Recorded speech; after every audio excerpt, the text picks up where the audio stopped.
Loaded Sport. Sport. Does it sit second, man? No, I don't think he does. I think Kevin Keegan probably sits second. Oh God, what a scandal. Austin Eckler versus the Cards. Go and fuck the lot of you. God, Eckler. He's making me like I'm some sort of cameo, like I've come in and go, hand out the bag, England to win. Hello and welcome to episode 49 of Loaded Sport. It's been a big week in the sporting world and we are here yet again to go through what's been happening and what is going to happen over the next week. We've got plenty to go through. Unfortunately, we will not be going through the Formula One action this weekend with a postponement of the race in Imola.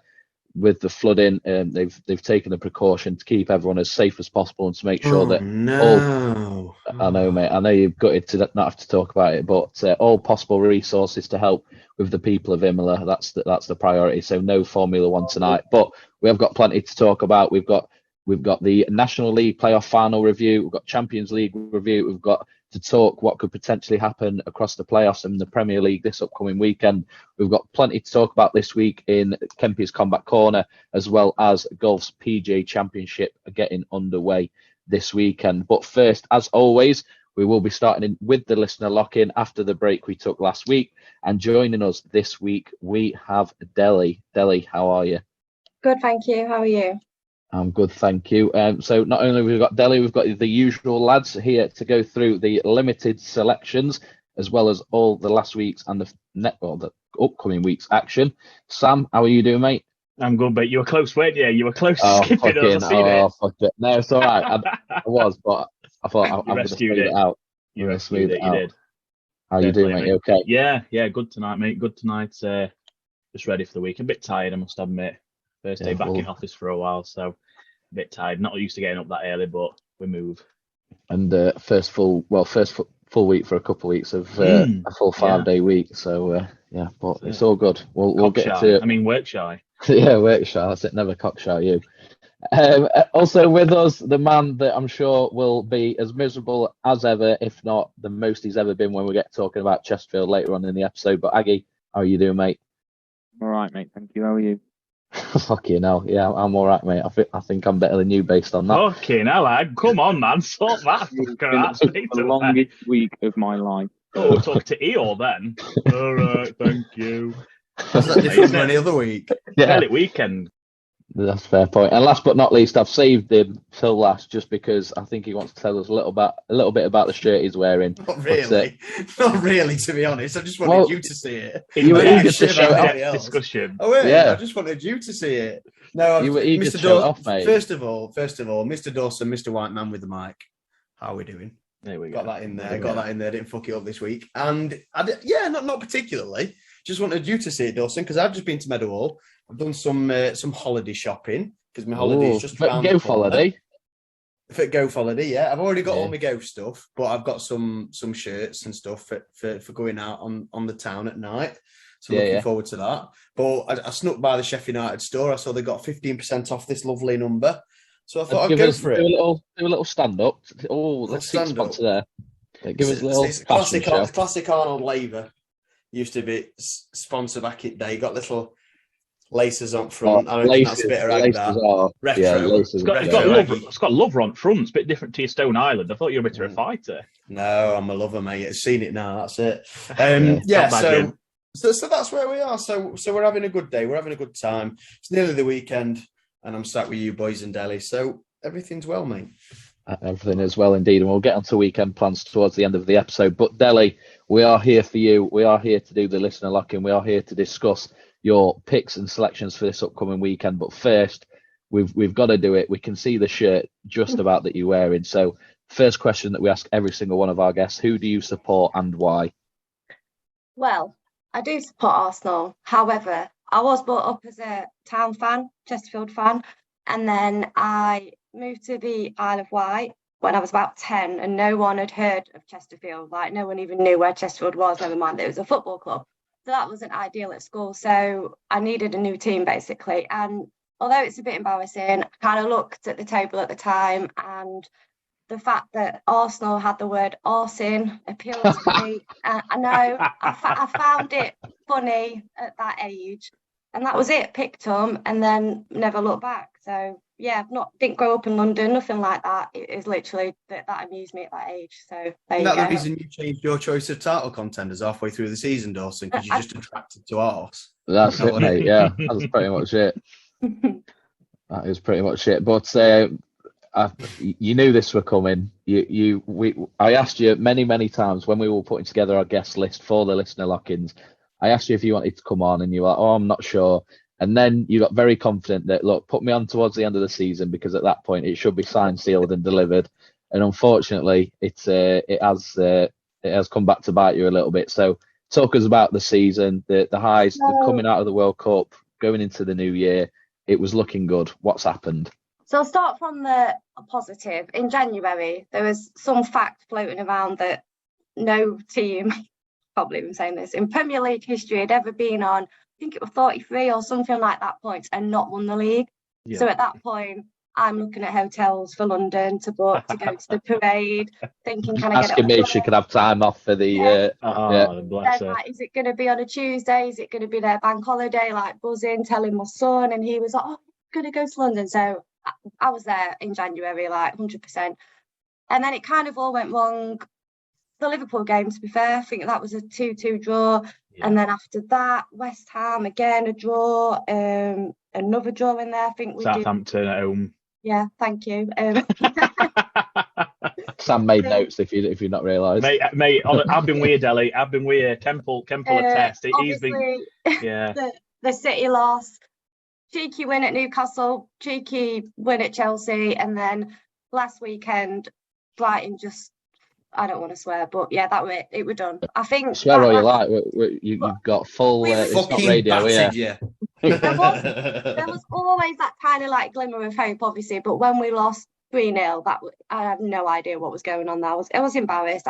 To be fair, I didn't even watch after the second goal. I was that Arsenal fan that's like, I'm done now, and I hate those sort of fans that leave halfway through the game, and so I don't want to be like that, but I was, because we were 2-0 down. I was like, this is ridiculous, and we threw it away.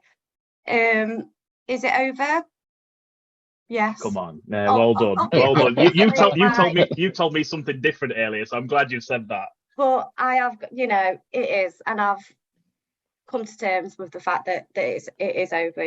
That money for the hotels will be spent on something else now. But yeah, but I do want to say, like, I know everyone's, they bottled it. I don't like that word being thrown away. I think just pressure. I think they're a really young team. I think Ramsdale's been absolutely fucking incredible, I'll be honest. I think without him it'd be a different story, but I just think it's the team, it's the age, it's the pressure. This time last season we were like, I think we finished 5th, we just missed on 4th spot with Tottenham. Year before that, 9th, 10th, possibly, I don't even remember, like, ridiculous. So to be where we are, I think is an achievement. And I think, unfortunately, everyone forgets that and they just focus on the fact that Arsenal bottled it, which technically they did. But for me as a supporter, I want to focus on the fact that we have had probably one of the best seasons in a long time. And we'll just do it next year. It's fine. It's one of them, isn't it? If they'd have told you at the beginning of the season, do you fancy taking second place, improving, getting the Champions League in, you'd have snapped someone's hand off. Yeah. But the fact that you was 8-point clear, I think it's just a bit of a.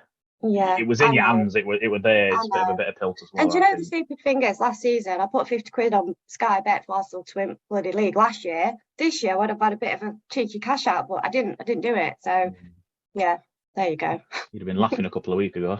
I know. You would have been. And one of the discussions, so Sam and Adam have been Arsenal pretty much all season. Me and Kemp at the start of the season were City, and then when Arsenal won against United with that late 3-2 win, I moved over to Arsenal. And for me, the thing that was holding me back from picking Arsenal was that, have they got that sort of moment where they're struggling and they can turn it around like champions do? And that for me was that moment. You were at the Bournemouth game where 2-0 down and scored in the 97th minute to win 3-2. So little moments like that, it made it seem like things were different and they could do the things that champions need to do to win a league and win a title.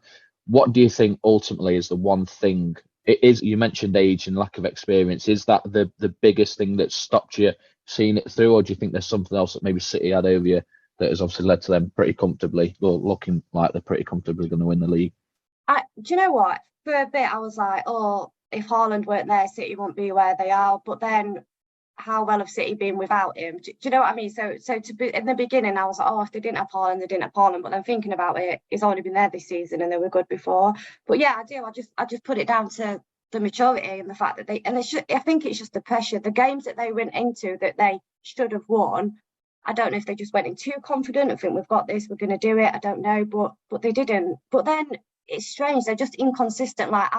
They've played incredible against some teams, and then there's other teams, you know, where they've just been shit. I'll be like, who is this team? Do you know what I mean? Silly little mistakes, stuff like that. I can't even blame injuries, really, because we've not really had many injuries. Obviously, Jesus was out after the World Cup, but, I mean, he's not been anything fantastic, I don't think, personally. But there's not really any sort of, you know, Liverpool can be like, oh, we've had injuries and all these teams moaning and saying other stuff, but I can't really put it down to anything other than I think you're probably right. What you said earlier, I think age has had a lot to do with it. It's a very young team, and a season like this, you'll only improve from it if you can keep that core squad together. You know, players like Saka.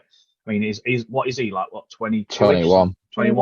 He's gone through. Obviously, he's played in an England final. He's now been part of a Premier League title race, so he's starting to play in these bigger games. Where you think this sort of experience for a young lad, it's only going to help them sort of players. So yeah. I think next season. I mean, I'm kind of up fence whether this was your one chance, or will you come back next season and will you be stronger next season for it? Just before you do answer, that kind of brings me to the question that I wanted to ask you. So as an Arsenal fan, you mentioned there that you think you'll come back again next season. You alluded to it there earlier that you might have a chance of giving it another good go. But then you also mentioned that it is a young squad, you know, a lot of inexperience, maybe in those key moments that cost you along the way, which I thought from the start and throughout that it would. But what do you think you need to do next season, if anything, to get you that one step further to winning the title after what will be, 20 years next season? I don't think the manager is the problem. I'm all for Arteta. I'm a big fan. I don't think he is. Sometimes I do question him when he doesn't sub or he subs to one people. I'm like, what are you doing? I mean, I'm not a football manager, so can't say anything, but I'm not thinking he's to blame for anything. I don't, to be honest. I don't know, like even with me saying experience, even next season, they still not have gained too much experience. Obviously, they'll gain the experience of the Champions League that they'll be in the next season. I think maybe a couple more players. I've heard we're meant to be getting Neymar. I mean, if that happens, that'd be brilliant from a personal point of view, but it's probably not. You need that though. Do you need that? Because he's by the sounds of it, he's a bit of a fucker in the dressing room, and it sounds like you've got a very settled squad. Do you think maybe a couple of experienced players that have been there before? You look at Zinchenko in these big moments for you this season, and he's been in these title races before. He's had this experience. Do you think one or two players of that ilk who've been there, done it, and they could potentially help you? I know Mane's potentially leaving Bayern Munich. Is that one that you might be interested in? Again, I think it's like, don't really want anyone. You want the experience, but then you don't want someone that's too old that can't play for 90 minutes on the pitch. You know what I mean? Because, yeah, they've got the experience, but can they prolong the whole of the game? Do you know what I mean? So, I don't know. We'll see. Like, I think Declan Rice potentially is meant to be. But again, are we looking at experience a little bit? I think Haaland just needs to jump ship. We'll be all right. So... I don't think that'll be too long away. Apparently, he linked with João Cancelo as well. So obviously, he's been turfed out at City to Bayern on loan, and apparently he wants to come back to Prem. And you're a lot of front runners for him, so I think that'd be a shrewd signing if you can pull that one off. Yeah. Well, that very nicely, lads, and I appreciate it. Links me nicely to my final question too, Deli, before we get stuck into the locks and everything else. But you spoke about age, you spoke about experience there and what's needed. If you had to pick three positions that you think will set you up for another league run next year and pretty steady Champions League campaign, what three positions do you think the priority is? As in what three things do we need to do to win the league? Just three players, three positions. So it's not necessarily specific players, but what three positions on the pitch do you think they need to focus on for summer signings? I think definitely striker, because I think, definitely striker. And I'd probably say, I don't know, I feel like the defence, just defence and probably someone in the middle. Like, I don't know, different fans have different, who they think's really good. Like, I'm a big fan of Partey. I think Holding's awful, but then some people think it's good. But I think probably just one at midfield, definitely one more up front, and probably just defence. Goalkeeper's fine. He doesn't need to go anyways. I think Holding's shocking myself. Yeah. I don't rate him at all. No, I don't. I don't know. I don't know what it is about him. I just don't like him. Just needs to go away. Bit of a liability, I think. Yeah. I mean, Saka, for example, he's been really good. He was getting sent off bloody left, right, and centre last season. Do you know what I mean? He's really calmed down a lot, to be fair, and holds his tongue and stuff like that. He's changed and grown up almost. Like, just from a behaviour point of view, he has definitely become a lot better. So yeah, just say that. Big summer incoming, but let's get stuck into the locks and the selections for the weekend. I've sent you over the info, so we'll start as always with the lock. The guest gets to pick first and gets the first pick of all the selections that are out there. Not that there are many this week, but who's your lock? Who's the one team that you're most confident will get a win this weekend? Brighton. Solid pick. I'm going to win. Home to Southampton, yeah? Yes. Against already relegated Southampton. I don't think too much needs to be said about that, does it? But No. I've spun the wheel for the rest of us, and for once, just in a lifetime, I suppose, I've actually come up first, lads. So I'll take my first pick, and that's Newcastle to beat Leicester on Monday. Thank you. Yeah, I was looking at myself. Yeah. Up next, Kemp. Ooh, you can't have Brighton, you can't have Newcastle. Who are you That's going all for? right. Don't want either of them. I'm going to go with Manchester City to win the title on Sunday afternoon at 4:00. Frank Lampard's Chelsea have been pitiful, as I expected, and Manchester City will get comfortably the job done, and unfortunately Delhi will lift the Premier League title on Sunday afternoon. So Manchester City for me. That's fair, mate. They were my backup just in case Newcastle had gone, so I'm with you there. Next up is Sam. Aggie's fuming. Yeah, I was just scrambling then, hoping to go last, to be honest. But I'll style it out. And oh god, what am I going here? I am going to go for Delhi's Arsenal to win at Forest, and I think that's a bit of a gamble because I know Forest aren't bad at home. So Big gamble. I'm going to take Arsenal as a lot. Adam's probably going to be absolutely fuming that I've locked an away team there, but it's you do you, mate. I got told off for giving you grief for that, so. Well, that makes slim pickings. Let's be fair. It's just one league to pick from this time. So you got your playoffs as well. Don't forget if you fancy someone to do job in 90 minutes. No, I don't. A lot of playoffs. Well, let's see if Aggie's going to go to that well, or is he going to find someone else in the Premier League with the last pick for the locks? Seeing as all my other Premier League options have gone, I am going to go with Liverpool to beat Aston Villa at home. It's not a bad pick. I don't think Liverpool have found a bit of form of late, haven't they? Yeah, Brighton was my first choice, Newcastle my second, so they went quite quickly. So yeah. Liverpool is my third choice, which I'm going to go for. Why not? Fair enough. Fair enough, indeed. So Delhi, back to you. You get the first pick of the scorers. Who's your one player that you're most confident will get a goal between Friday and Monday? Haaland. Yeah, the guy with the yeah.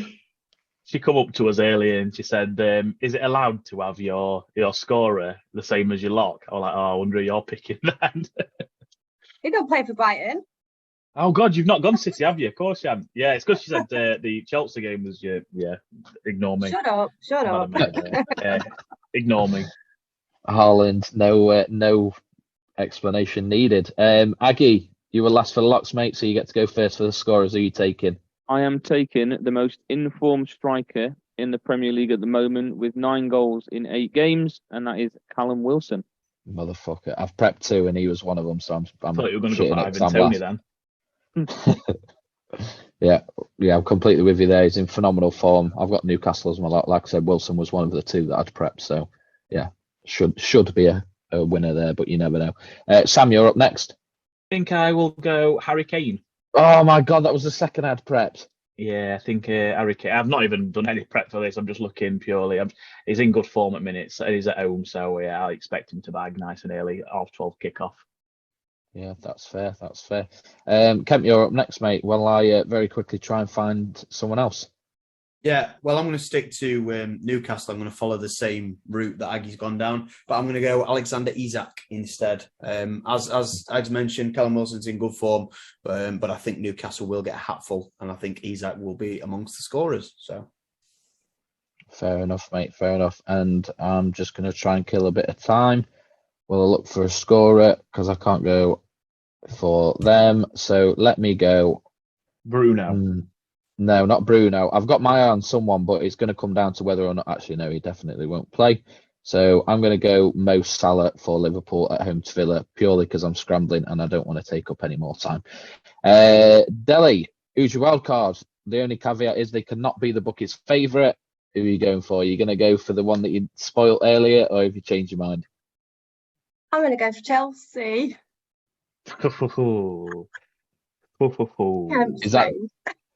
Is that purely down wishful to if they win? Yeah. Is that wishful thinking, or is there some logic there? It's definitely going with my heart and not my head. So we'll see. We'll see.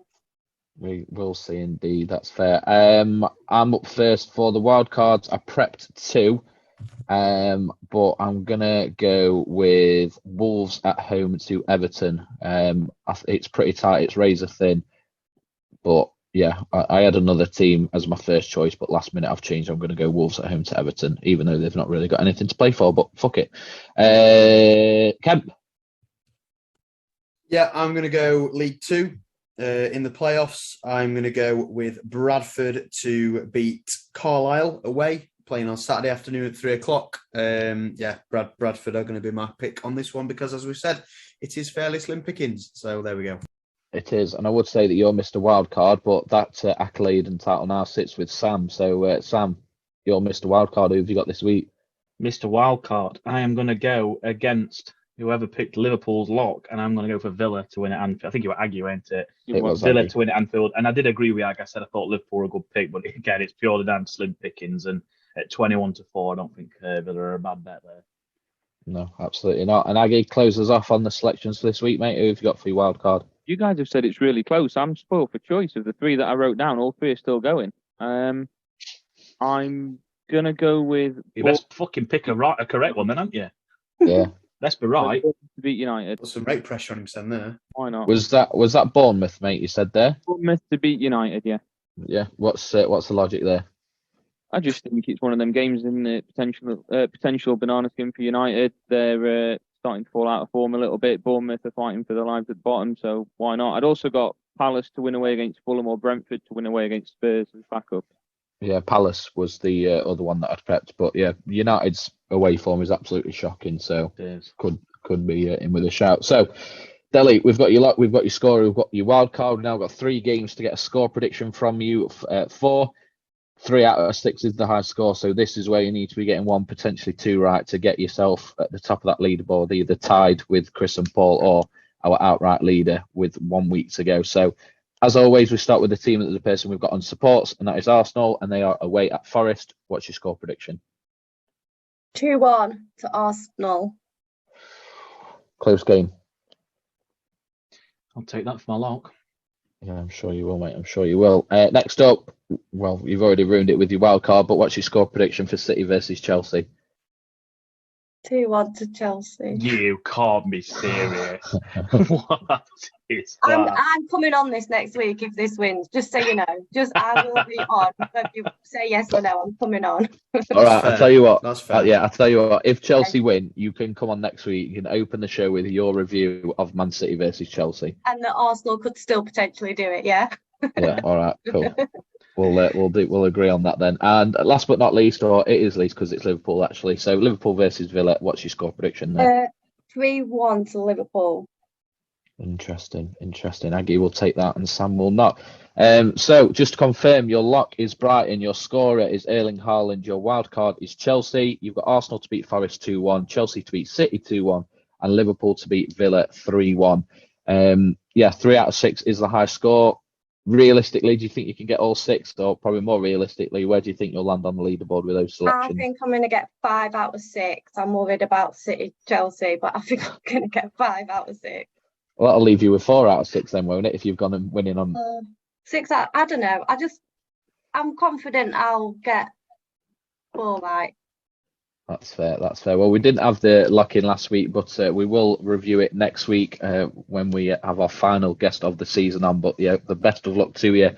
And yeah, I'm sure you'll be cheering on Chelsea like you've never cheered on Chelsea before, seeing as you're an Arsenal fan. But before we let you go and enjoy the rest of your evening, we will close off with the question that we ask every single one of our guests to finish in the listener lock-in section. And that is, who is your sporting hero and why?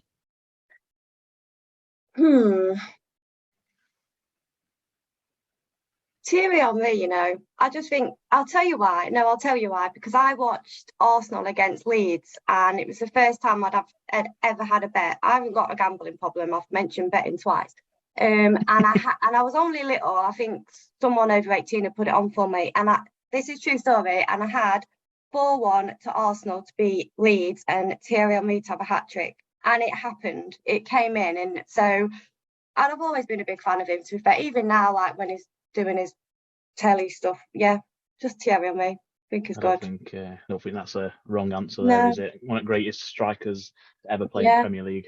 Definitely. I was going to say a few other people, but it's not based on looks. It's based on skill and commitment to teams and stuff. He's got both, and he's got both, to be fair. Oh, would you like a bit of Thierry on me, Sam? Oh, he's a looker. Come on, he's a looker. He's an handsome man, isn't he? Yeah. But I'm sure if you based it on looks, then Olivier Giroud would have been the answer to that question. But I forgot about him. Is it? Big fan, are you? Big fan? I was a big fan. Then he went to Chelsea, didn't he, and whatever. So Bastard. Not a fan anymore. He's a cart horse as well, let's be honest. So yeah, but you can't argue that he's a handsome man. Come on. No, absolutely not. But you know, Henry, like we said, he's got both, and he's got Vavavoom, and you can't teach that.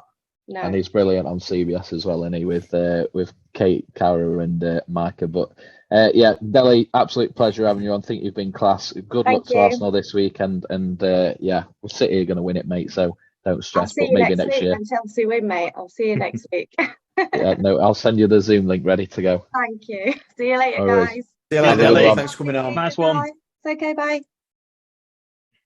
Right then, lads, straight into the football. And seeing as we were talking about City and their potential to win the league title this weekend, I think it's only right that we discuss that Champions League performance, don't we? We'll very quickly get out of the way because there's not much that needs to be said. But Inter Milan beat AC Milan 1-0 to secure a 3-0 aggregate win. But as we know, the main event of the week, the main event of the sporting week was Manchester City hosting Real Madrid at the Etihad for a place in the Champions League final. And lads, I don't think there's ever been an as unexpected one-sided affair as what we saw at the Etihad. And Sam, I'll let you start with it. Your thoughts. You backed City. You said it was their year. I think anyone that was of that opinion, they still outdid those expectations with their performance this week. Yeah, unbelievable. There was definitely the better team in the first leg. We could all see that, and if they played as well as they could have done going into the second leg, we knew that's the sort of thing that's the display they could have put on. And yeah, they turned up. First half was just absolutely outstanding. Tore them apart. I think the damage was done. I think it went into 2-0 at half time. And the second half, it went a bit more pedestrian. Madrid just seemed to have lost the way, defending completely out of shape. Never seen a Madrid team look as, I won't say average, they were really poor. Just put in a Boston Celtics skin, Bob. They were really poor, Real Madrid. But no, City were good for it. De Bruyne, class. I'm going to give shout out to Kyle Walker because I thought he was absolutely outstanding, and that's in both legs. Just every single time Vinny J were just trying to use his pace against it, Kyle Walker were almost welcoming that sort of challenge, and we all know he thrives on that sort of defending ways, shoulder to shoulder, getting back and getting in one-on-one tackles, and it was, I thought he was probably the best player over both legs for me. So yeah, fully deserved. It's going into the final. I cannot see any way City don't win it. So therefore, put all your money on Inter Milan because I think I've given City a kiss of death there. But I really can't see Milan Inter, should I say, being good enough to stop that City team. They look like, as one of my old favourite words, a bit of a buzzsaw at the minute where it doesn't matter who they're playing, they're going to beat. And I feel sorry for United in that FA Cup final because they've got it all to play for there. Yes, it's all on the line. And you mentioned there Kyle Walker, and Vinicius Jr., I think, is a top 3 winger in the world at the moment, potentially right in the conversation for the best winger at the moment in world football. And like you said, he kept him quiet. Mbappe, as we know, was dominant in the World Cup and has been in an international shirt for a few years now. And that game plan in the World Cup quarter-final, despite France winning, was Walker on Mbappe, and he was an absolute. He was a no-show in that game, probably the only game that he didn't dominate in the World Cup. where do you think, and I know this is outside of the Premier League, but you look at what he's done with City and an integral part over the years that he's been of their growth and their success. I don't really see, and Sam, you mentioned this, so I'll bring it in just so we can have a discussion. But, you talk about best ever Premier League right back, sort of Gary Neville, I think would get the majority of votes. Is Kyle Walker now deserving of being in that conversation? And do you think, where do you think he stands in that list?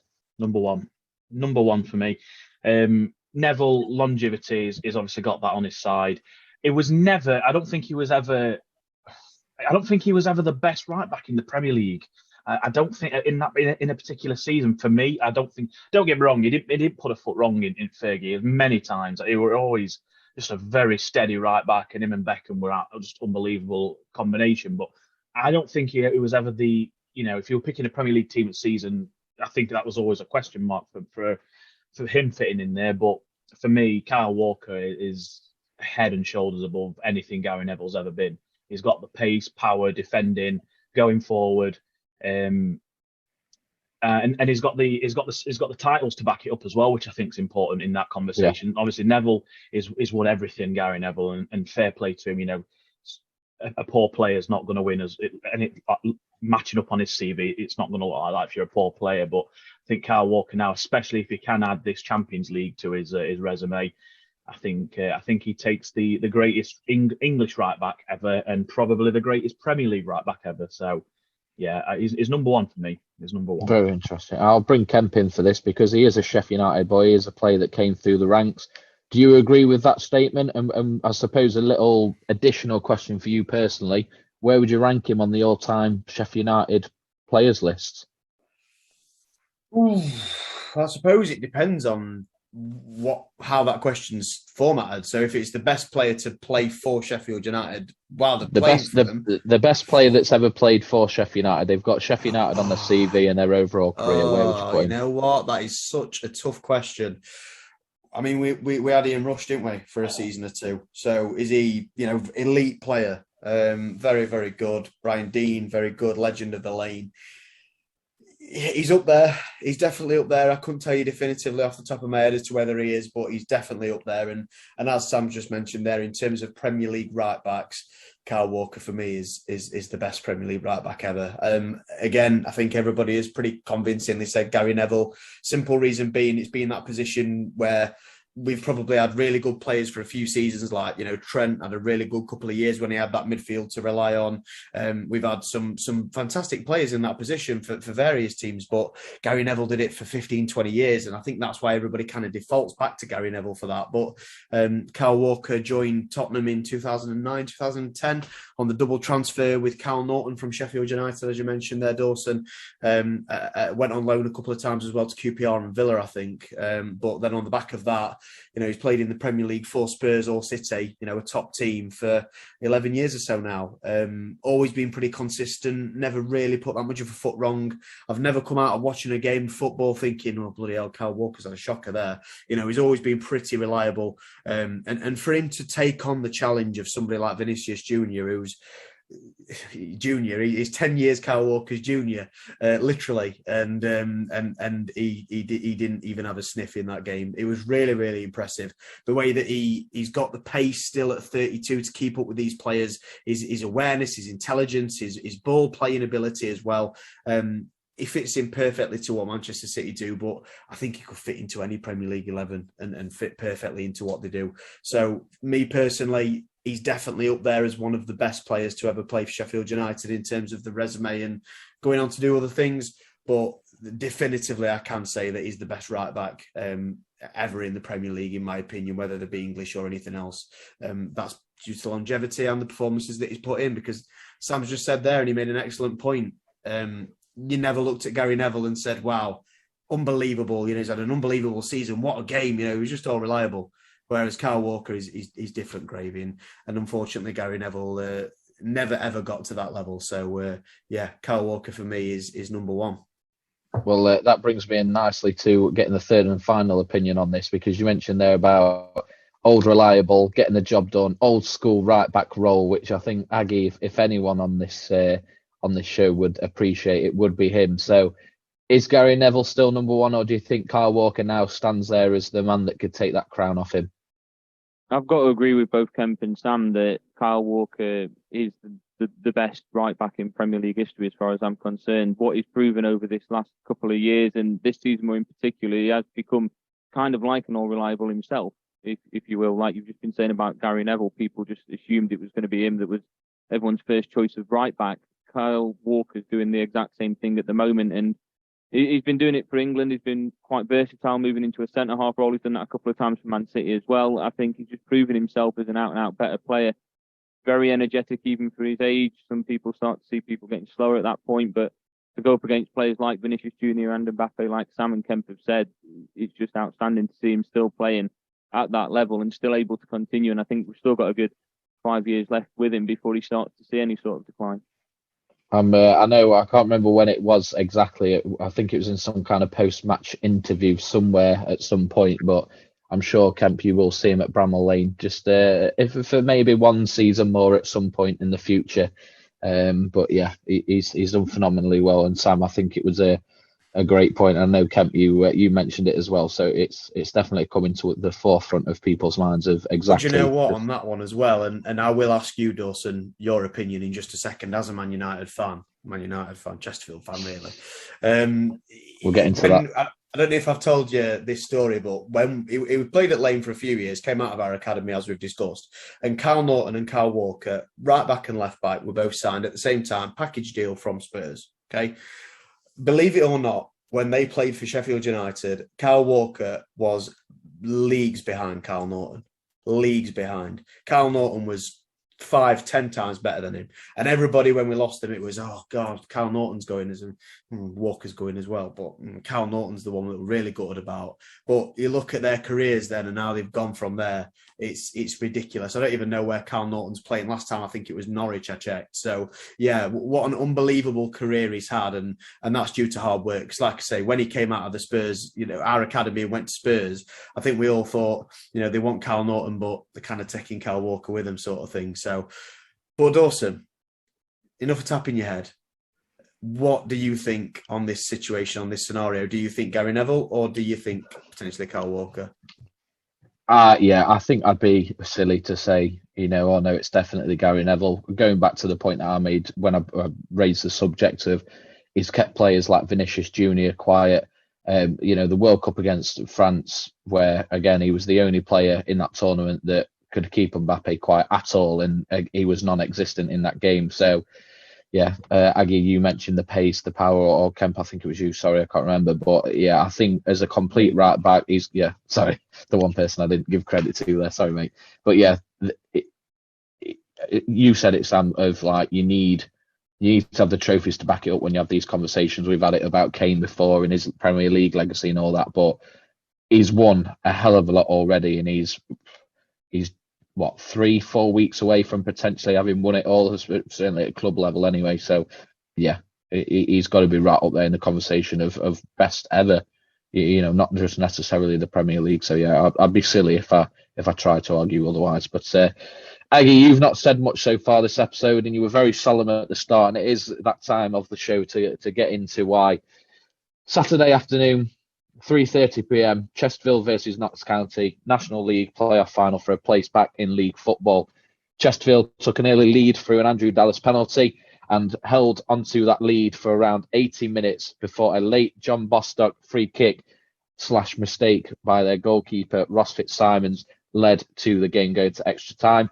Armando Dobra, quite again early into extra time, put Chesterfield back in front with a wonder goal. And again, it looked like Chesterfield might hold on, but Ruben Rodriguez scored to yet again equalise for Notts County before fantastic saves by the Notts County goalkeeper from penalties from Darren Oldacre and Jeff King led to Notts County winning 4-2 on penalties, and meaning Chesterfield have to spend yet another year in the National League. Adam, I know overall it's going to be a sad memory, but talk about the day, talk about UA down, talk about the game as it went on, and sort of the emotions that you felt during that, near 2 hours. from the moment I got up at 5:30, I started to feel a little bit nervous. Got on the coach, everything was all right, and then as soon as you get towards where you can see Wembley and the arch, you kind of, the nerves build up because it's kind of that realization that you're there and you're about to witness your team play there. And we got off the coach. I think we got about 3 hours to spare, so we went in a couple of the fan zones, had a couple of drinks, walked down Wembley Way just to say we had. Went into the stadium and got the feel for it. And at that point, like, you go onto a roller coaster of emotions throughout the entire of the game, especially when it's that close. And I know you said that Man City against Real Madrid was obviously the biggest game of the week, but I think Chesterfield against Notts County was an excellent showcase for that division. I think it was a great advert for the National League. And a great argument as to why 3 teams should be going up from that division. I know we mentioned it briefly last week that only 2 do. And I think the better team over the season won that game, not the better team on the day. And that might be me looking at it biased. Sam, Kemp, of course, you watched it in the pub, so you might have a different opinion of it. But I felt that we were probably the better side in that game. And when we went 2-1 up and Dobra scored that goal, I'll admit it, I felt myself crying, thinking, you know what, we're going back into the Football League. And then we did the old Chesterfield thing of conceding a silly goal towards the end. We slipped off a little bit and let them get through. And at that point, we'd taken all our attacking players off. The only attacking player we got was Joe Quigley, and he's a target man. He holds the ball up for players to make the runs on. And of course, nobody were. Everyone's legs were tired, and it got a little bit too late. From the moment you saw Notts County had named players like Jody Jones and Chedwin Scott on the bench, and when they came into the game, you think these are players that are in any other team in this division, bar maybe Wrexham and to an extent Chesterfield. They're getting into a starting 11. These are very good players that are too good for this division, and they're on their bloody bench. So when they're coming on, you look at it and you think, you know what, they are the better team. I'll be honest with you, it hurts. It did at the time, but Notts County, they deserve to go up. It would have been criminal to finish on 107 points and not get promoted at the end of it. But I think it hurts more because on the day, I felt that we were the better side and maybe deserved it a little bit more. As a neutral, I watched it in the pub with Dawson and Kemp. And 100% I back you. You were the better team on the day. Notts County definitely had most of the ball. Can you name one clear chance that they scored? They should have scored. They shouldn't. They had a freak goal. Your keeper made an absolute howler. And then that goal, it's just beaten by bounce. One in a million of them drop it back at net where it's just into the floor, it bounced over keeper. They don't go in. They just and it did on that day. With their day, like you say, over the season, they probably deserved that little bit of luck, if you're being honest. But I 100% thought Chesterfield were the better side on the day. I thought every time you went forward, especially first half, every time you went forward on down that left side, that left channel, you had so many opportunities where you could have just cut it back to the penalty spot and just no one was quite there. And didn't quite have that final bit of quality in final third. But what a goal by Dobra that was to, put your 2-1 up. I didn't see that coming at all. I thought as soon as it went to 1-1 and extra time, I thought you've blown your chances. But fair play, you kept fighting. I do honestly think you were the better side on the day. I've got to agree then about with Dobra and everything, but with the changes that were made, we were looking at it, and Maguire was originally coming on for Jeff King. I don't know if you got to see it with the cameras, but Armando Dobra went down holding his ankle and requested to come off because he'd just come back from injury himself. Colclough was another player that had just come back from injury, and neither of them could. Well, Colclough couldn't make the 90 minutes. Dobra managed the 90 and just fell short of the 105. But those 2 players, we had to take them off, and I think they're going to stick around for next year. Hopefully, there's not going to be too much interest from teams in above divisions. I know there's a couple of teams in League One that are looking around for Andrew Dallas, but hopefully we'll be able to keep him around and perhaps. Yeah, you've got a great core and players. Obviously, I was talking to Sam and Kemp a lot, especially Sam sort of before the game started in the first sort of opening 10-15 minutes, obviously trying to fill him in on some players from Town's perspective, who the threats were and things like that. And Dallas and Colclough, as much as I'd love to see them there, because you brought them in late and how you were as an attacking team was so much different, so much more dynamic and everything else. But I can't see how they don't move up a level next season. I think the caliber of player they deserve it. But yeah, I really hope they stick along, because I think having the quality of those 2 for a full season should see you over the line. And I think it's that thing that you've been missing in that final third over the last sort of season or 2. But I never thought, I said at the end of last week that, I'll be absolutely buzzing if they went up. I'd be gutted if they didn't. And I was genuinely gutted. I was sat in the corner of the Star watching the telly. People were sort of filtering in and out, going to the toilet outside, and I was making sure that I didn't miss a second. I was fully invested, and I was absolutely gutted when they equalised and then obviously did again. But the penalties were, what can you do? We were talking about the Notts County manager doing the Van Hall of bringing on a keeper rat at the end of extra time. It was Mayer was his name. I can't remember, so I do apologise. On loan from Norwich, about 6'5", and he made 2 wonder saves. Like, you can't, as disappointed as you'll be, and Chesterfield fans will be, you can't look at that and think, an Old Acre or a King skied their penalty, or they slipped like a John Terry, or it were a tame penalty, or they were great penalties and even better saves.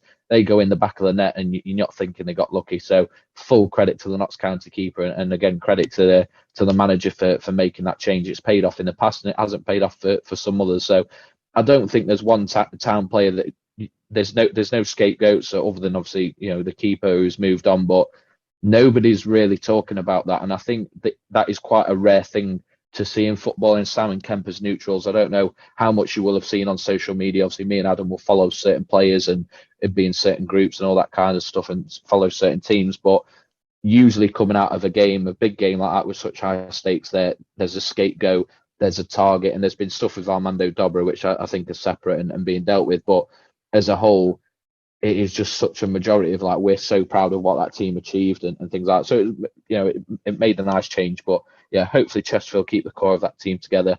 They've got quite a few players, I think at least 5 or 6 players that could potentially be targeted by League Two clubs, even maybe a touch higher in the next year. But tough day, Aggie, but we go again, don't we? And hope that next season is the one. Yeah, just before you move on to the next subject, it seems like that's the way you're kind of going with it, mate. I've mentioned this to you before. You're starting to watch us a bit more now. You're spending a bit more time inside the Technique Stadium. Could you please stop referring to Chesterfield as you? If you're supporting us now, it's we. Sorry, mate. Driving me insane. Sorry, mate. I do apologise. We're going up next year, aren't we? Yeah. There we go. And Kemp gave me a tremendous upper back of the neck massage for about 23 minutes after Scott had scored that winning penalty. And what a great, all emotions aside, what a great redemption moment for him, by the way. The much covered penalty save from Ben Foster was from him earlier in the season in that massive game against Wrexham. So what a moment of redemption for him. No one will remember that save from Foster anymore. He's the player that scored the winning penalty to get them promoted. So I'm sure that was an incredible moment for him after weeks of frustration, I'm sure, after that Ben Foster save. So, I think that deserves a mention. But, tough day. But, next season's the one. Warms my heart, the picture, the thought of you next season going to more games in between the Marsden brothers, like a rose between two thorns. There's 2 issues with what you've just said there. One, I don't think I can go to any more games than what I did, and 2, Adam doesn't go to any for me to be stuck in between him and Gaz. Bless you. But Gaz, but game on for Gaz, yeah? Game on for Gaz, mate. I'll be up there. I'm not sure I'll be the topless spy right sort of apprentice, but that's his gimmick. No gimmick infringement. But look, I'm there's no doubt I'll be there for games this season. I'll be cheering them on, and it's this now, isn't it? It's the mental side of it. They've got the squad, they've got the players. It's just that little bit of luck. Notts County over the season deserved it, but just one mistake cost it. One lucky bounce cost it. 2 amazing saves from this. It's those little things that are the difference. But next season's the one, Aggie. So you can cheer up now, mate. I know you were dreading talking about it, but we made it through. But Kempy, it is your turn now, mate, to get stuck in, bring in the emotions, do whatever you want. It's time to get into Kempy's Combat Corner, and you're going to start off with a boxing match that ended with a finish that's probably one of a few bonuses and would have featured in a few highlight reels had it taken place in a UFC match. Yeah, absolutely. And the boxing match you're referring to, KSI versus Joe Fournier, the latest in the influencer boxing scene. a bit of a change in direction for the Misfits boxing, and not in a particularly good way, in my opinion. The last few cards they've done seem to be influencers who really want to take up boxing, really want to get invested and start, being positive role models for boxing themselves, and for kids to maybe get off the streets, get out of gangs and get into the boxing gym, which is fantastic. This card had a bit of unsavoury goings on in a few of the fights. Tommy Fury starting fights at ringside, a couple of 400-pound guys getting it on and fighting. I don't know if any of you boys have seen the clips of that one, but that was an interesting one. I think the selling point of that one was the heaviest boxing match in the world, which for me is not going to sell any tickets, but each to each their own. And it wasn't. I think, again, they strayed away a little bit from what's made them maybe appealing to people like me, boxing fans, MMA fans, combat sports fans that have maybe dipped in a little bit to see what's going on. And it put me off just a little bit. But I saw the fight. I watched it. I was very drunk when I watched the fight, admittedly, but I did watch it again the next morning with a clearer head. And as you mentioned there, Dawson, absolutely. An elbow that John Jones would be proud of. And I don't think KSI meant to do it. KSI landed a big shot over the top. Joe Fournier was clearly rocked. KSI is very, very wild and erratic with his style. He still swings a little bit. It's still a little bit of windmilling, as you often see in influencer boxing and YouTube boxing, probably more often than not. But he got it done. I believe it will be overturned and it will be a no contest. But KSI, at the end of the night, squaring up to Tommy Fury, Joe Fournier on the mat, and he did, in that sense, get the job done and did what he needed to do without probably taking the win, with it being changed to a no contest. So while Misfits boxing is always interesting to talk about, and influencer boxing is always interesting to talk about, Jake Paul versus Nate Diaz in a few months' time will be obviously on the agenda for us as well. But now it's time to talk about a real main event, a real boxing main event, two actually taking place this weekend. And I'm going to talk about the first one coming from the British Isles, from our home shores. It is Katie Taylor versus Chantel Cameron. Katie Taylor moving up in weight, challenging Chantel Cameron for the undisputed titles that Chantel Cameron holds, the super lightweight titles. Katie Taylor is the undisputed lightweight champion, as far as I'm aware. I believe, again, boxing, there's so many divisions and so many belts, it does sometimes confuse. And Chantel Cameron is the undefeated super lightweight champion of the world. As I say, it takes place at the 3 Arena in Dublin, Ireland. Katie Taylor, 22 fights on her professional record, on her resume, and not one of those fights has taken place from the Emerald Isle. So the homecoming for Katie Taylor as it's been billed, and I'm sure it will be a good one. It's going to be a really, really tough fight for Katie Taylor. Chantel Cameron is a gritty boxer who is quite happy to stand in the pocket and trade and make the most of the size advantage that she does have over Katie Taylor, with her being in the division above. But Katie Taylor's one of the best female boxers around, if not the greatest female boxer ever. Defeated Amanda Serrano. I think she defeated her. I know a lot of people dispute that. But Katie Taylor is one of the best in the business, if not the best. An undisputed champion, a two-weight world champion for a reason. And that is going to be taking place over the weekend. We've also got a decent undercard being put on by DAZN and Matchroom Boxing. It is all part of the DAZN subscription as well, which I think is quite good.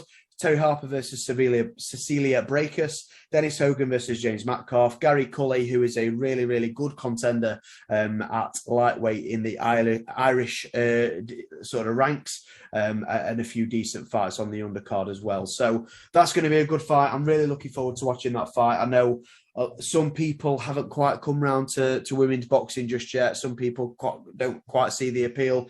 But for me, if you've never seen a Katie Taylor fight, it is always a fantastic event. And I'm sure, as it was when Conor McGregor fought against Diego Brandao all those years ago in Dublin, Ireland, at the 3 Arena, it is going to be a fantastic atmosphere. So that's going to be a good one. Another fantastic one is taking place on the same night, a little bit later on in the evening, though. This will be early hours of Sunday morning, and it is Devin Haney versus Vasily Lomachenko for the WBC, WBO, WBA IBF World Lightweight titles. What more do you need to say about this fight? Devin Haney is regarded as one of potentially the best pound-for-pound fighters on the planet. And Vasily Lomachenko, probably one of the greatest, if not the greatest, amateur fighters we've ever seen. Last couple of years, it's been a bit of a tumultuous time for Lomachenko. Obviously, what's going on in his home country of Ukraine and a defeat to boot. But what an unbelievable fight this is going to be. This is the highest level of boxing that you are going to see these days. Both unbelievable boxers. Devin Haney is so slick. He's got such unbelievable movement, and his fundamentals are absolutely fantastic. But then you talk about slick, Ukrainian fighters, Usyk, Lomachenko have talked about, training as ballerinas when they were kids to get that fluid movement and to dance around the ring like ballerinas, as I say. So what a fight this is going to be. Devin Haney is potentially going to be the biggest name in boxing. He's still very, very young. Vasily Lomachenko coming maybe towards the back end of his career, hasn't had that many professional fights, but again, an unbelievable amateur career, which kind of held that off a little bit, but got to a world title level in a very, very quick fashion when he did make the pro ranks. This one is on Sky Sports. It is going to be taking place, like I say, early in the morning out of Las Vegas, Nevada, as it always is. And if you are a boxing fan, you've got a lot to look forward to this weekend, and maybe get that KSI flavoured taste out of your mouth just a little bit. So for me, in terms of predictions, I am going to say that Chantel Cameron will defeat Katie Taylor by late stoppage. I think she will stop her in the 11th round. It is probably a controversial take from me. Katie Taylor is always the favourite going into the fights, but I do believe that Chantel Cameron is an unbelievable fighter in her own regard, and I do think that she will get the job done. I just do. It's just something that I've seen a lot in the build-up, a lot in fight week, and Chantel Cameron looks very, very quietly confident building up to this fight. So don't think it'll be quite the homecoming that Katie Taylor is after. However, the rematch in Croke Park will be there afterwards, and that will be probably the biggest event that Ireland's seen in a very, very long time. So if that happens, it's a win-win for everybody. And I'm sure Eddie Hearn will make sure she's got that rematch clause penciled in there, no question about it. In terms of Lomachenko versus Devin Haney, I'm going to take Devin Haney for this fight. I think he will win on a points decision. As I say, Vasily Lomachenko is probably one of the greatest fighters to come out of Ukraine, and that's such an unbelievable statement when you've had the Klitschko brothers and Alexander Usyk and all these unbelievable fighters out of Ukraine. But Vasily Lomachenko is such an unbelievable fighter, and his movement is something that boxing fans world over will really talk about in very high regard. So yeah, for me, I think Devin Haney will beat Vasily Lomachenko, and I think it will be on points. As I say, Lomachenko's movement is unbelievable, but Devin Haney, the much younger man, the much fresher man, and I do believe he will get the job done. But it's not going to be easy. I know he's come out and said that it's going to be an easy night for him. I know there's a lot of trash talking boxing, the build up to the fight. I think he knows as well as I do, and everybody else in the boxing world, that it is not going to be an easy night for him. And Vasily Lomachenko isn't going to make it a walk in the park. So for me, two unbelievable fights taking place this weekend. I'm really looking forward to watching the Katie Taylor fight. I'm not committed enough to boxing to stay up for the Lomachenko-Devin Haney fight, but we shall see. Just before we do move on to the next stage of Loaded Sport for this week, I do want to touch on a little bit of MMA, not in the cage per se, although there have been some fantastic fight announcements coming up in the next few months, which we will talk about when they get a little bit closer. International Fight Week's looking very good, and the prospects for July looking fantastic as well. But a fighter that has actually left the UFC now and has signed a short-term deal as an MMA fighter and also a part owner of PFL Africa, and that is Francis the Predator Ngannou, the former undisputed UFC heavyweight champion of the world, before leaving the UFC due to a contract dispute, and obviously John Jones has now taken that mantle. There has been reports on what the pay and the contract looks like for Francis Ngannou. Walked away from a very, very big payment from the UFC. Never really confirmed as to what that was, but according to Dana White, the biggest paycheck that heavyweight has ever been paid, and Francis Ngannou walked away from that. Dawson, I know you're not massively up to speed with a lot in terms of the UFC and what's going on, but obviously you've seen this move for Francis Ngannou. It's a shortish term fight. I think there's 3 fights on the deal. It's allow him to step into that boxing realm as well, where he could have a fight with Tyson Fury or any of the heavyweights, which is going to make him a boatload of money. What are your thoughts on this? Because there tends to be two schools of thoughts. There tends to be, should have stayed with the UFC, took the big contract, got the legacy, or done the right thing, got the money, can compete in boxing, done the right thing for him, got the control. Where do you stand? Where do you fall on this situation with Francis Ngannou? I'm in the get paid while you can camp, 100%. It's been widely reported, discussed, everything else in regards to the pay that UFC fighters get. Unless you're a top level fighter like a McGregor or a Ronda Rousey, you're never going to get paid what a lot of people feel like you should be paid. You look at some of the money that these influencers are making and the fighters that they're fighting are making, and some people that have had UFC/MMA experience are going in the boxing ring against there's someone that's not from a combat background and getting paid more than they've ever been paid before. So I'm 100% in the camp of getting paid. A fighting career isn't a career that lasts forever, and a fighting career is a career that can end at any given moment, by one hit or any other kind of accident. So yeah, I'm well with it. The reports have stated that he's going to get paid 7 figures per fight. His opponents will get £2 million. Ngannou will also get a share of any profits from pay-per-view buys or anything else that potentially brings money into any events that he's on. So 1,000,000%, not even a doubt in my mind, I'm fully in the get paid while you can camp, and he looks like he's done very well in achieving that. Yeah, I completely agree. Francis is 36, as I've discussed with you boys very briefly off air.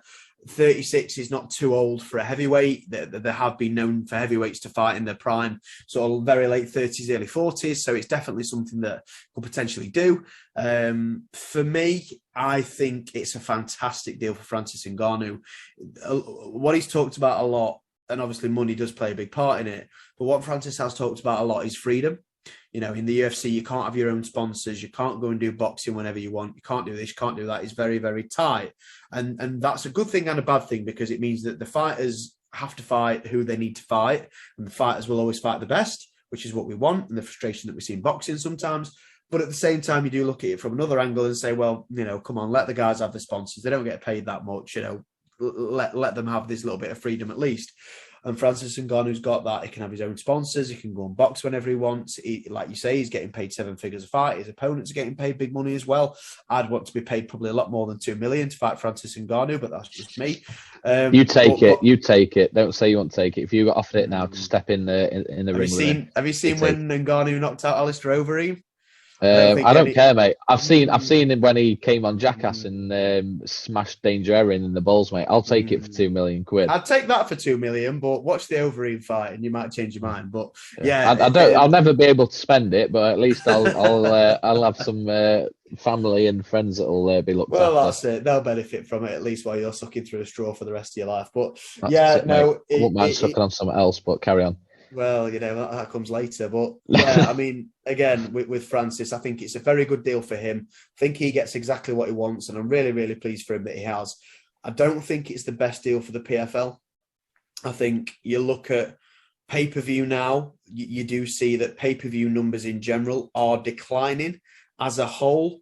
There's a lot of streaming services out there, a lot of people that subscribe to DAZN and stuff like that. And I think pay-per-view is starting to become a little bit outdated now. And I think the idea is that they'll get Francis in on a big contract, they'll attract loads of eyes to PFL, and they'll make the money back on pay-per-view. I think he's got to have someone on the other side of the ring with him that's going to match that. If it turns into, I think the first fight will be a novelty and we'll have eyes on it. But if it turns into a 3-fight deal, or potentially gets extended and it turns into Ngannou against nobodies or people that aren't on his level before it even starts, I think that will drop off very quickly, personally.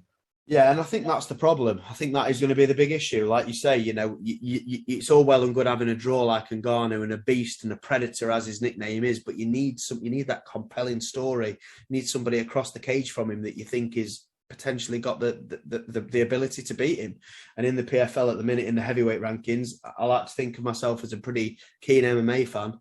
I can't think of anybody. I know the PFL are talking about potentially buying Bellator, which would be a really, really big move. There are some decent heavyweights in Bellator, but yeah, it's going to be interesting. And it's going to be interesting to see how they manage Francis's career. Apparently, his first fight is going to be in the middle of 2024, so we have got quite a long time to wait. But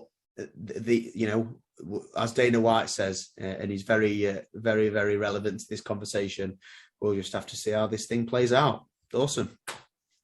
You absolutely will, mate. And I've got two bits of potentially breaking news. One, Adam, you might know already, but I want to know your thoughts because we are live and we are recording. But first of all, Kemp, I'm just going to come to you for a very quick comment. With 10 minutes left, Sheffield Wednesday 3, Peterborough 0. What are your thoughts there? I am currently watching it. I'm not going to lie to you. I am currently watching it. Are the wheels being slowly screwed back on? Like the slowest pit stop in Formula One ever. Yeah, I mean, there's 10 minutes left. They need to score a goal to take it to extra time. 2 goals will win it. Anything's possible. I fucking hope not, but we'll see. Yeah. And Adam, I'm going to come to you for this one for a bit of news that's come out in the last couple of hours. And I feel like if you'd seen it, you would have mentioned it because you normally do. But huge reports circulating at the moment of we talked about earlier about Chesterfield and we spoke about needing that out-and-out goal scorer. They are being massively linked, and it's looking very good that they could be bringing in Will Grigg over the summer. What are your thoughts on that? For a little bit past his prime and the iconic Will Grigg's on fire chance, but at that level, surely someone that could do a massive job for you boys up top. Yeah, and I think that's what Sam spoke about a week ago, wasn't it? About us playing on our contacts, and of course Paul Cook managed him at Wigan, so it's realistic that we could be looking towards him. And if there's an opportunity there for us to sign him, and Andy Dallas is on his way out, then yeah, absolutely, I wouldn't mind having Will Grigg, even at his age in the National League. I think he's still going to do a job. Players like that, mate, still know where the net is, and that is the exact type of player that I think we need to get over the line. That was just for you, that. But yeah, I just wanted to get your instant thoughts on that because I was seeing quite a few tweets and then I was looking into it and some reputable sources talking about it. But Sam, I'm going to come to you for this one. We spoke in depth about the darts last week because we were live, but tonight, as we are recording, it is night 16 of the Premier League of Darts, which means it is the final night of the regular season, if you will, with next week being finals night. Talk us through what's happening at the time of recording and who looks likely to be coming out on top for the last normal week of the Premier League of Darts. Yeah, we'll skip straight to the semi-finals, which Gerwyn Price has just beat Aspinall 6-3, and we're currently waiting on Van Gerwen. Van der Berg with a surprise victory in the quarter-final against my boy Michael Smith. So early surprise there in the darts. I have just seen, though, that apparently Van Gerwen's carrying a little bit of an injury. I've just seen a highlight on the PDC Facebook page, and every dart he's throwing in the Chris Dobie game is shrugging his shoulder. It doesn't look right at all. His power centre have gone. He was trying to finish on a 20, I think it was. He'd gone as low down as that, and he was just missing a lot of darts. So don't be surprised if Van der Berg comes out with a win here. They're just about to start. So a little tip there: if Van der Berg may pull off a surprise here against Van Gerwen, and if that does happen, I would fully expect Price to dismantle him in the final. You would think so, and as we know, after attending the night 15 in Sheffield, Gerwyn Price, Michael Van Gerwen, and Michael Smith all securing their places in the semi-finals of finals night to be crowned the Premier League champion. The last spot was between Johnny Clayton and Nathan Aspinall, and conveniently enough, they were facing each other in today's quarterfinals, and Aspinall come out comfortably 6-1 winner. Man. So I think that should mean Aspinall goes into the semi-finals, which would, as the table stands, leave us with Price versus Aspinall and Smith versus Van Gerwen as our semi-finals. Pretty tasty semi-final lineup. I think you'll agree. Yeah, I think it's a bit of a surprise, that one. The Aspinalls beat him 6-1 actually, so it was pretty comprehensive. So yeah, Clayton was the one. I think we all unanimously crowned him to get the 4th spot. I think in a couple of weeks prior to that, he were playing well. Got to a semi-final. Was it against Gerwyn Price last week, I think it was. It was. And he's come out today and not shown up at all. So Aspinall doors, as you say, I think it's doors wide open for him to. Well, it's probably said and done now, hasn't it? Aspinall probably gets the 4th. He does. And Aggie, you said earlier that Clayton doesn't fancy it. Did you watch it or did you just see the score?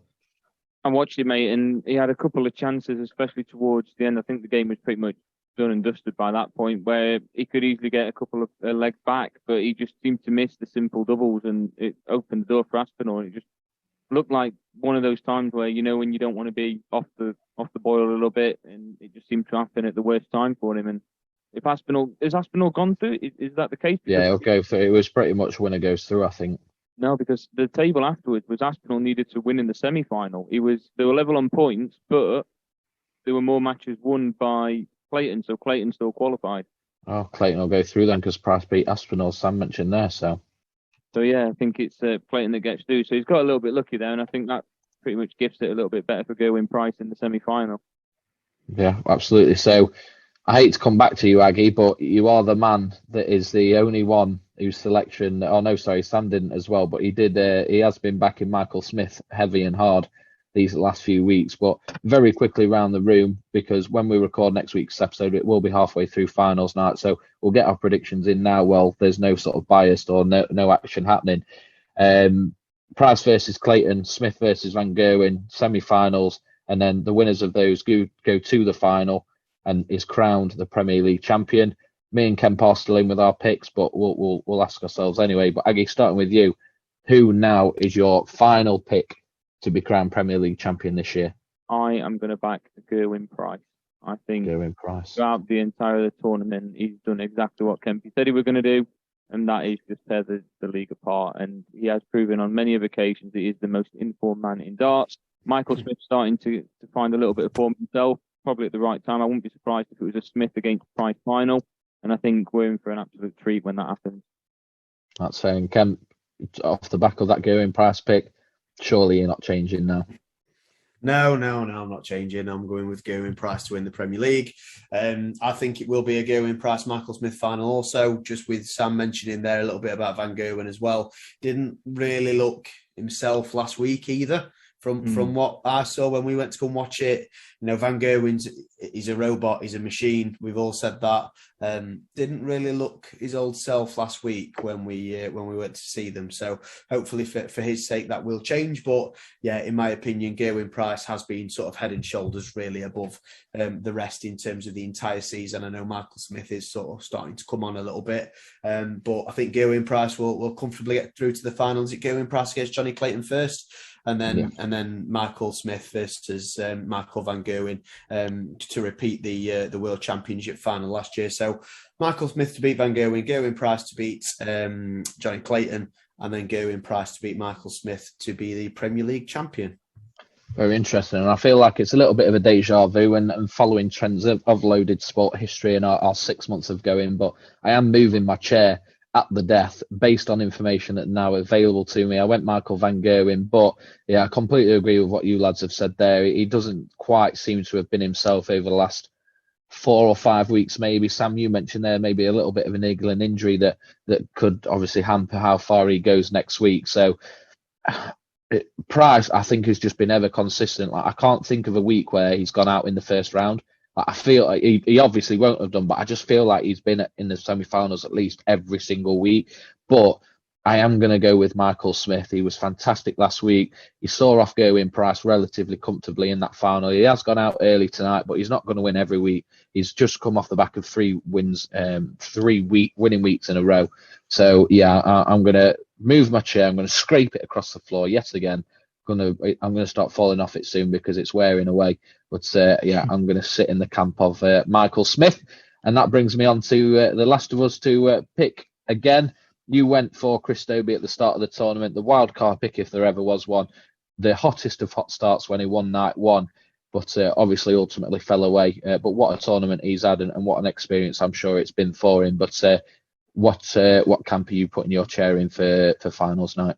I don't know about you, but that week one Dobey win, that seems about 5 minutes ago, doesn't it? It's blinked and the entire season's just gone by. What do you think? It was 16 weeks ago. That's pretty much nearly 4 months ago.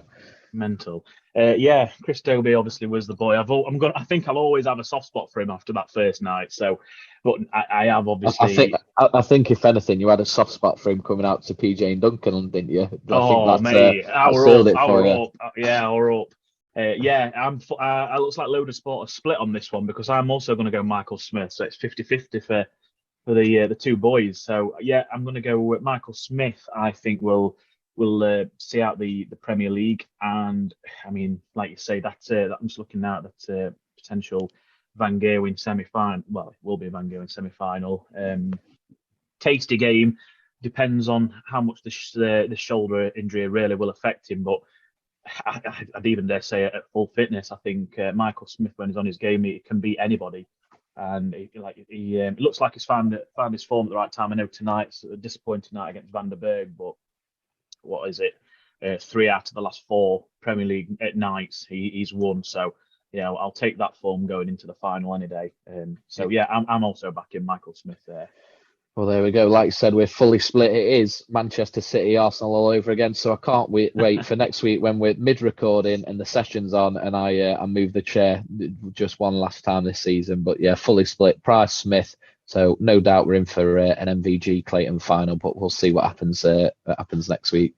Just to very quickly say on the chair moving and all that sort of stuff, we've gone from Manchester United to Chesterfield, we've gone from City to Arsenal, and now we've changed our darts prediction as well. What I would recommend, Dawson, if you've not already, is just get a chair on wheels to make it a lot easier for you. I felt like if I got one that was just, the classic wooden chair, it was more dramatic. Like if you can hear the noise, it's the impact of the move into it. Yeah.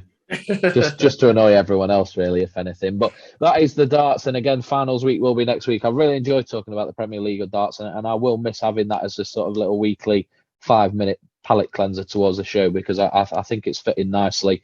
But as we go into the summer, there'll be the major tournaments will start picking up where we've got a full tournament in between episodes where we're doing full previews and stuff. So really looking forward to getting stuck into that side of things like we did with the World. First ever Premier League darts for me as well. Getting into it top of the year, I've absolutely loved it. Didn't know a thing about it going in, but I've proper enjoyed talking to you boys over these last couple of weeks. Good, I'm glad, mate. And obviously, you came in right at the World Championship final, so the next major tournament that we sit and preview and then review in the next episode will be your first chance to get proper stuck into the classic, darts format. So I'm looking forward to that and seeing who you pick based on form going into that tournament. But we'll close off this week, lads, with a quick chat, and I suppose I'll be coming more to Kemp to this one. But if Aggie and Sam, if you do have any thoughts or predictions at any point, please shout up and get involved. But it is the second golf major of the year, the PGA Championship, that has started has started today. Halfway through round one, a surprising leader in Bryson DeChambeau. He finished 4 under in the first round, and he's got Corey Connors and Scotty Scheffler just behind him on 3 under. So they're 2 names that you would expect to be in and around it come tournament end. But Bryson DeChambeau, with the form and the injuries that he's had over the last couple of years, certainly seems to be back on track. But 3 rounds to go and a long way to go. But Kemp, are there any particular names that people should be looking out for, that you're looking out for, or you think stand out as the favourites for this tournament? Well, first of all, the way that you're pronouncing DeChambeau is just fucking outstanding. So I think that's the Is it up there with the Stade de France? That is the only one that we need to look at. So if anybody wants to pick a player to pick to win the PGA Championship at Wells Fargo this weekend, it is Bryson DeChambeau. But Bryson, not only has he got an unbelievable name that you've been pronouncing unbelievably, but his drive is just to die for. Drive's the one, isn't it? The man can drive the ball. Just very quickly, if I may, Jesus Christ. just quickly off subject, but it is golf. So you're going on golf holiday, you check in at the airport. And like how you have loot on your Fortnite, your COD games and things like that. Yeah, in your bag, you can pick one player's part of the game. So someone's driving, someone's ironwork, or someone's putting. What are you taking? Present day player or previous? Present day player. Present day. Okay, probably Bryson DeChambeau's drive. And the reason that I say that is because, and there's unbelievable players. Rory McIlroy's got an unbelievable drive on him as well. But the sound that ball makes when it comes off that man's club face is just deafening. It's unbelievable. I really, really do want to go and see a live golf event, hopefully probably next year now, to watch Bryson DeChambeau do his thing, whether he'll be doing that in the UK or not with the live golf situation. Unless it's live golf, I don't know, but I don't know. So, but yeah, I think it would be Bryson DeChambeau, purely down to the fact that when you hit a good drive off the tee box, there's nothing better in this world. It's the best feeling ever. You see it sailing off into the distance and you think, oh, today's going to be a good day. But yeah, I think the usual, back to your question there, Dawson, the usual suspects are going to come up. Scotty Scheffler, Xander Schauffele, John Rahm, all strong contenders coming into this tournament. I think John Rahm's going to take this one personally. He hasn't set the world on fire so far this year, but John Rahm, as they always say, class is permanent, and he's one of the classiest golf players on the tour. So I think John Rahm will take this one, but it's going to be a fantastic weekend of golf. After we've recorded this evening, I am going to get the coverage up, I think, for a little bit of time, half an hour or so, and settle into the like you say, the second major golf tournament of the year. So for me, PGA Championship, I'm going to take John Rahm. Dawson, have you looked at it yourself? Have you thought anybody sort of catch your eye on the build up to this one? Well, I normally do have a good look at the golf in the majors, and I'll have a little bit of a bet and I'll run a sweepstake. But this last couple of weeks has just been so busy, I've not got round to planning it. So this is actually the first major tournament in maybe about 2 years that I've not run some kind of sweepstake for it. But again, I'm going to have to go with Scheffler, I think. You mentioned Rahm there.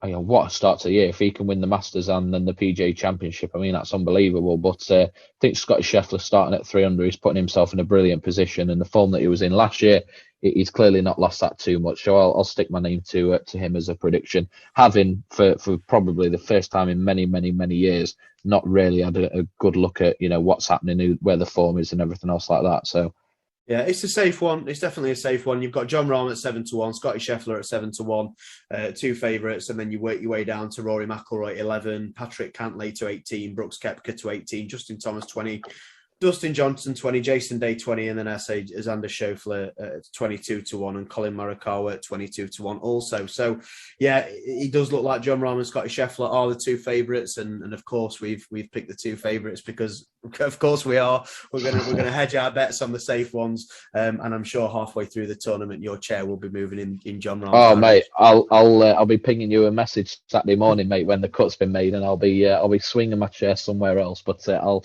let you know where that goes. Well, I'll be swinging the golf club on Saturday morning, so I'll pick up with you after I finish.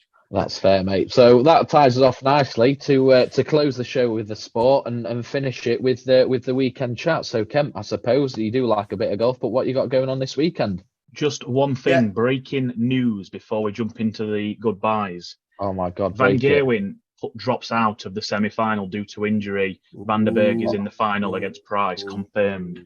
By default, yeah? Yeah, final's just about to start now. I've been keeping my eye on it. It's supposed to have, kicked off at 9:45, and I'm looking now and they've still not started, and now it's just defaulted to Van der Berg, Price final. So yeah, Van Gerwen's pulled out. Wow. Got a big G never out of me there, mate. He did. He absolutely did. So yeah, Gerwen Price to win, hopefully, because I don't want to see any pictures of him celebrating, dancing or lifting any trophies or anything else. So come on, Gerwen, let's have you. So yeah, Kemp, talk to us about your weekend, mate. Yeah, so weekend plans. As I say, playing golf on Saturday morning. Saturday afternoon, probably going to be watching a bit of football. Sunday, what am I doing Sunday? I think it's just going to be a productive one. Cutting the grass, bits around the house, and then settle in on Sunday afternoon to watch Manchester City win the Premier League title. So that's how I stand. Dawson, what about you? I've got a pretty steady one this weekend. We've promised each other that we're going to do absolutely nothing. Me and DG, I'm hoping for one of those weekends where it's do a bit of shopping Saturday morning, get the resources in, get the supplies in, and then watch some shit telly and a couple of films and hardly move. But Sunday night, lads, I am actually going, and Sam, I think you're aware of this because I'm sure at the time DG mentioned it to me that she'd spoke to you about it. But I'm going to Nottingham Sunday night. You know what's coming for an evening with Alan Shearer. I'm so glad you're mentioning this because she messaged me ages ago saying I've got him this for his birthday, obviously, with the whole last year's birthday palaver. She wanted to hedge a bet, so to say. So do you think he'll like it? I went, honestly, he's going to absolutely love that. Face to face with an England legend. I'm not going to take over the bit for you, but it's fine, she mate. messaged me ages ago, and you've just not mentioned it at all. And I thought, did she go through with it? And I've never wanted to ask you about it, because if she did, if she did, I'm glad you brought that up. Yeah, but no, that's Sunday evening in Nottingham. She's done the ITR upgrade camp, so I believe it's a picture beforehand. I might. You know what I'm like, lads. I've got a bit of balls about me, and it's you only get one chance. So I might stick the TikTok in his face and try and get him to do Dream Team. I've honestly, I've had it on my mind all week. I've literally any quiet time, that in shower or laid in bed, I'm thinking, right, am I going to go up on a stage or say hello? Do I just say, look, 60 seconds? Can you just do this filter? And if I can do it, I know I'll be a hero. But we'll see. But it is bold, mate. But you know. Maybe just a little. Can we just do a quick? Hi, this is Alan Shearer, and you're listening to Load of Sport. I think he'd be more likely to want to do the filter than that. To be fair, maybe. I might have to pay him. Further breaking news. Can I just say? Go. Oh my God! I've just seen it. In the 98th minute, Sheffield Wednesday have just scored. It's 4-4. No way. Correct. Oh my God! I just turned it off and all to put darts. Fair play to 98th minute. Alfreton Town legend Aidan Flint with the assist. Wow. Whoa! The wheels have been secured back on. Aggie, take those crosses off of those predictions. Wow, it's it. You know, Paul's getting absolutely wankered tonight. To be fair, he already will be. Any day that ends in Y with Paul, to be fair, star landlord. But he's going to be having a good night tonight. Wow. But last but not least, Aggie, it's you mentioned it was the last radio show of sorry Sam, I did forget you, mate. I do apologise. But Aggie, you mentioned it's the last weekend of radio work before the summer break, and you've been working throughout the week to get the work in so you can take it pretty steady. Have you got that done? And if you have, what's the plans for your weekend, mate? Yeah, I've got it all sorted. So I think Saturday's just going to be a case of chill, watch a bit of football, watch scores come in on Soccer Saturday, all 6 of them that's going to be still playing, and then it's not the same, is it, when there's like no games on? It's like international break. It's just dire. It is. It's not the greatest, but yeah, and of course no Formula One to enjoy either. So it's just going to be a nice chilled one. A little bit of sport here and there, but other than that, just having a nice relax. And hopefully the weather's nice, and I'll be able to take the kids out to the park or something. I like it, mate. That sounds very good to me. And to give you a little bit of a weather update, it's looking pretty dry with temperatures pushing 20 degrees, mate. So that sounds absolutely perfect for a little bit of fresh air and a little bit of a walkabout, mate. So I hope you enjoy it. And Sam, I hope you've got something exciting, mate, to talk to us about, or at least something we know you're going to enjoy. What have you got planned for the weekend? Well, I've heard a little rumour that apparently Paul's got a band on at Start on Saturday. I can't seem to stay away at minute. Look at him. He's like, I'm waiting for what time's it on? I can't. No, we've agreed we're having a weekend off it this weekend. I think it's I think you do right, to be honest. I said that to Katie. I said I think it's a weekend off, and then I seen weather and it was like 17, 18 degrees. I'm like, You say this, Sam. You say this, but you know where I'll be on Saturday night, don't you? Yeah, on that dartboard, you were absolutely blindo, by the way. No idea why. I've not seen that from you for a while. Aggie, you'll have missed it because you were obviously at Wembley, but Kemp had about 3 pints in 10 hours and he were absolutely fucking landed. That's a bit of an exaggeration. but I feel like it went far off. I had 5 pints and a Paul measure of rum and coke. But I mean, usually and a full measure is it's more rum than coke, isn't it? If it's it is, but usually that's I'm nowhere near, and Sam will attest to that. I don't pretend to be a big drinker, but usually I'm nowhere near that. And for some reason, whether it was the empty stomach, I had food just before we started, but whether it was that or anything else, I don't know. But I was pretty badly. So I say I won't be going to the Star now, and I say I'll be having a weekend off. But Sam, I'm sure we'll probably see you there, mate. If you get that text message Saturday, weather's nice, I fucking know damn well. I don't even need it. I don't even need me there anyway, I reckon. That's fair.